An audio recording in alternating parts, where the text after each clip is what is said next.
We have a lot of Hollywood folks on this call, and I want to emphasize Hollywood is an industry like any other, and I think sometimes our problems help reflect the world. Something that I've heard a lot as a white man in Hollywood is that I didn't get such and such an opportunity because they couldn't hire a white man. That's something that you hear now quite often, and when I'm told that, I tell the person, first of all, who told me that to fuck off, because that's racist and it's a lie when they tell you that. Skylar, do you believe he says that? Nah, nope.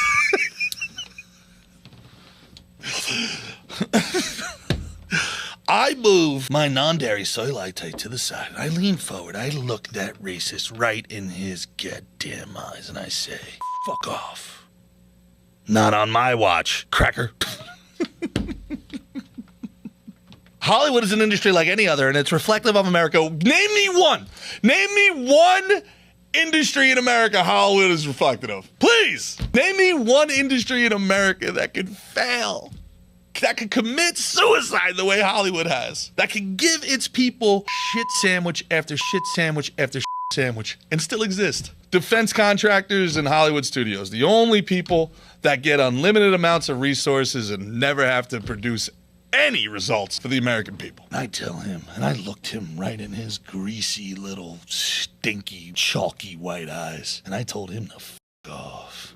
And scene. More importantly, the reason I tell them to fuck off is because I know that everybody else who is maybe being considered for that opportunity is the sort of person who just a little while ago would have not been considered for that opportunity because they were not a white man, except no one would have ever told them that to their face. Pause. Which is it, Adam? Is it happening or is it not? You said it's not happening, and then he says, but that opportunity would have never been on to somebody that wasn't a white person. Yes, you're right. There has never been anybody but white people ever in the history of entertainment. You are so right. Oh my God, we've done it. We've cracked it. Adam Conover did it. He solved racism. Adam Conover was born in 1983. Okay. The number one film of 1983 is Scarface. Bunch of Cubans.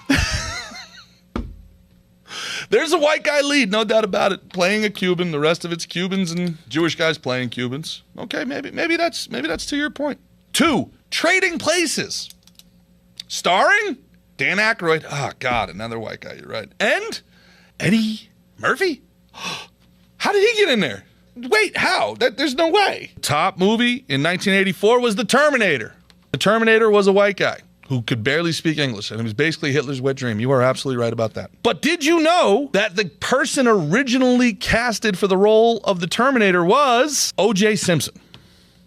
But they, believe it or not, they did testing and found out that the population did not find it believable that O.J. Simpson could be violent. Let's say he's right. The 80s were so racist. There was nobody but white people getting any jobs. No doubt about it. Let's go 1994. You got Shawshank Redemption. I get it. A white lead again. Morgan Freeman as Red. Well, how could that be, though? Because in the Stephen King novel, far left-wing Stephen King, Red is an Irish guy. That's where Red, the nickname, comes from. So they casted a black guy in a role that was written for a white guy? How could that be possible? Adam Conover told me there were no roles for non-white people. Is Adam lying? I don't want to live in a world where Adam Conover's lying. If Adam Conover's lying about this, what else could he be lying about? Do you think he's actually not really a tough guy? These guys are so full of shit. They have such a narcissistic white savior complex. They are fighting battles that were fought in the 1950s. And I think a lot of this comes down to that, right? Because in the 1980s, they were learning about the freedom fighters from the early 20th century, and they idolized them. But those people did a lot of the work. They did a lot of the heavy lifting. And I'm sure there were racists. I'm sure there were. I'm sure there were people that would have been great for roles that were ostracized because of their skin color or their sexual orientation.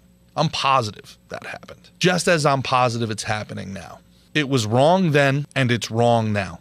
It was wrong when it happened to people of color, and it's wrong that it's happening to white people. And if you can't see that, off.